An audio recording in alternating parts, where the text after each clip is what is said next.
এ তো মালপোয়ার ভিডিও, কি এমন আছে দেখার মতো? ধুর, স্কিপ করি।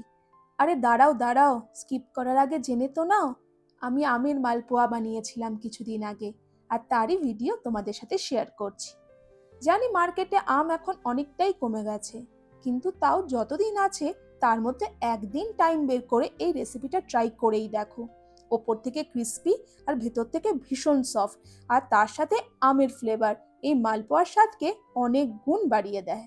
রেসিপিটা শোনার আগে তোমরা এই কাপটাকে ভালো করে নোটিস করে নাও। আমার পুরো রেসিপিটা এই কাপের মেজারমেন্ট ওয়াইজ থাকবে। নিয়েছিলাম 1 কাপ ভর্তি সুজি আর 1 কাপ ভর্তি ময়দা। তারপর এই দুটোকেই একটা বড় বোলের মধ্যে ঢেলে নিয়ে একটা স্প্যাচুলা বা একটা স্পুন দিয়ে ভালোভাবে মিশিয়ে নিতে হবে।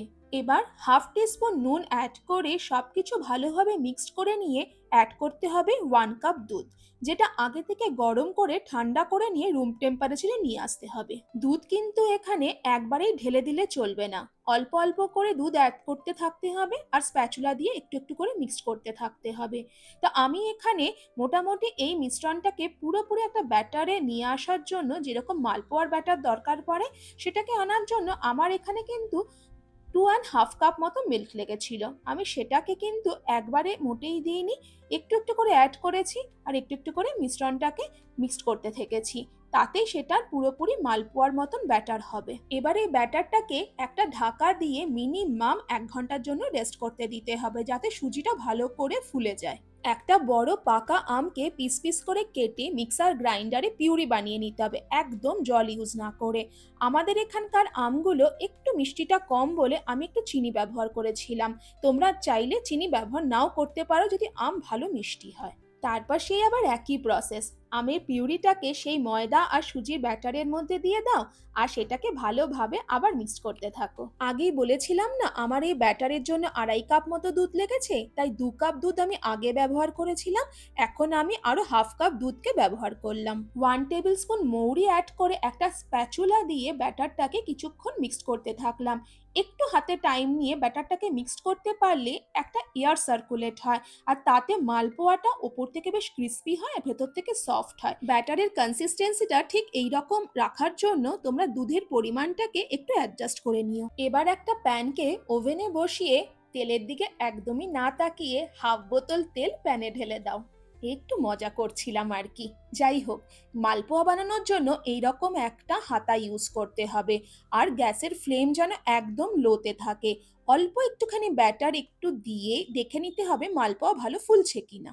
তারপর ওই 1 হাতা ব্যাটার আস্তে আস্তে তেলে দিয়ে গ্যাসের ফ্লেমকে একদম লোতে রেখে ধীরে ধীরে ভাজতে হবে। প্যান যদি একটু বড় হয় তোমরা একসাথে 2 থেকে 3টে মালপোয়া ভাজতেই পারো, কিন্তু একদম স্টার্টিংয়ে একটাই মালপোয়া আগে ভাজবে। ভাজার সময় অবশ্যই নিচ থেকে তেলটা আস্তে আস্তে করে মালপোয়ার ওপরে দিতে থাকবে, আর কিছুক্ষণ পর পর উল্টে পাল্টে দেবে।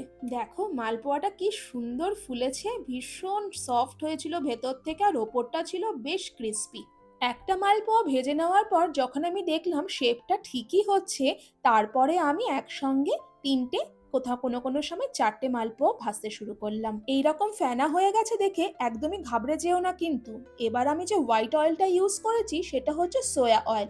সেটাতে দেখেছি কোনো কিছুই ভাজতে গেলে প্রথমে এইরকম একটু বাবল এসে যায়, তারপর আস্তে আস্তে আবার নর্মাল হয়ে যায়। ঠিক মালপোয়াগুলো একই রকম করে একটার পর একটা ভেজে তুলে নিলাম। ওফ, দেখেই মনে হচ্ছিল যেন কখন খাবো।